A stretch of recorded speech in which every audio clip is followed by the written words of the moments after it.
আচ্ছা, তোমাদের কোনটা ভালো লাগে, বাড়ির তৈরি বিরিয়ানি নাকি দোকানের তৈরি বিরিয়ানি? যদি আমাকে বলো তোমার কোনটা ভালো লাগে, তবে আমি বলবো বাড়ির বিরিয়ানি।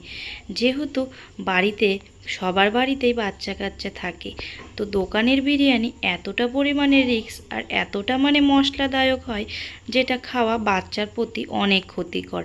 তাই নিজের হাতে যখন আমি বিরিয়ানি বানাই, তখন একদম কম মশলায় আর সিম্পলভাবে বিরিয়ানি বানাই, সেটা যেন আমার বাচ্চাও খেতে পারে। সেই জন্য আমি সবসময় চেষ্টা করি, যখনই বিরিয়ানি আনবো বা বিরিয়ানি খাওয়ার ইচ্ছা করে, তখনই নিজের হাতে তৈরি করি। হ্যাঁ, বিরিয়ানি বানাতে অনেকটাই কষ্ট লাগে, অনেকটাই পরিশ্রম লাগে, কিন্তু একটা ভালো জিনিস খেতে গেলে সেটাকে তো পরিশ্রম করেই খেতে হবে, তাই না? সেই জন্য আমিও বাড়ির তৈরি বিরিয়ানি খেতেই ভালোবাসি। এমনকি আমার পরিবারের মানুষও বিরিয়ানি খেতেই বাড়ির তৈরি বিরিয়ানি খেতেই পছন্দ করে। যেমনই হোক না কেন, নিজের হাতের যে কোনো জিনিস আমার কাছে খুবই ভালো লাগে।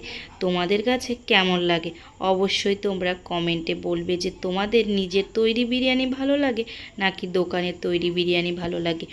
আমার কাছে তো আমার নিজের হাতের তৈরি বিরিয়ানি ভালো লাগে। আর দেখো, বিরিয়ানি বলতে বলতে বাড়ির তৈরি একদম বিরিয়ানি করে নিলাম। আজকের বিরিয়ানিটা করেছিলাম আমার মেয়ে আর বরের আবদারে, সেই জন্য তাদেরকেই আগে খাইয়ে বিরিয়ানিটা খাওয়া শুরু করলাম। তো দেখো, বিরিয়ানিটা দেখো আর কমেন্টে বলো কেমন লাগলো তোমাদের ভিডিওটা। ঠিক আছে, টাটা, বাই বাই।